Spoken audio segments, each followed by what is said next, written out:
Hey guys, what's up? It's Rygar the Destroyer, and today we're going to be taking a look at Sergeant Jyn Erso from the Star Wars Black Series. This is a pretty cool figure, but before we take a closer look at it, let's go ahead and take a look at its packaging. Here it is. It's got a nice big window on the front for the figure here, and then a picture of the character down here in the corner. Nothing really on either side, and then on the back it's got another picture of the character, and then a brief description.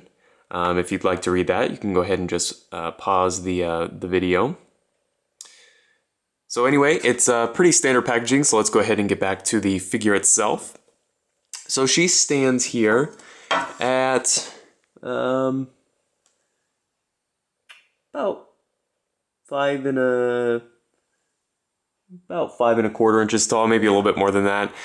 So she's really a small figure. She definitely is a lot shorter than most of your other Star Wars Black Series figures. I'm not sure if that's entirely accurate or not. I mean, she doesn't look out of scale or anything, but she definitely is a smaller character. And she comes with two accessories here. The first one is her pistol. Really nice here. There's a lot of sculpted detail on there, and it's got a nice black and silver paint job on there, which I do like, and it's on both sides, which I also like. And then it does have a holster that you can put it in. You just pop the little thing off the side here, and you can slip it into the holster, and it fits nicely. And then, of course, you can pop the little piece back in again. You can do it on camera here. There we go. And then her second accessory is this cowl. If I can work it off here. It's made of a fairly soft rubber or vinyl. Let's see if I can get it off here. Let's see, there we go. And then you can see her face under here. Pretty nice detail on there. Obviously the hair is sculpted to fit underneath the cowl. So she does sort of have a little bit of hat hair, but I think it looks good posed without the cowl and with the cowl. And then of course, here's a close-up on the cowl there. It's got some kind of split pieces, and it's really flexible rubber, so you don't have to worry about ripping it or anything. As far as articulation goes, it's pretty good. She's got a ball peg in the head. Doesn't do a whole lot other than basically being a swivel. And then she's got the hinge in her neck that lets her look up and down. She's got ball hinges in the shoulders that give her a really nice range of motion. They do swivel 360. She's got hinged elbows, and they do swivel as well. And they give her just under 90 degrees, so that's better than a lot of the Force Awakens figures. She's got a hinge in the wrist, runs horizontally through the hand on this one, and then vertically on this side. So same articulation, just different execution, and then both of those swivel.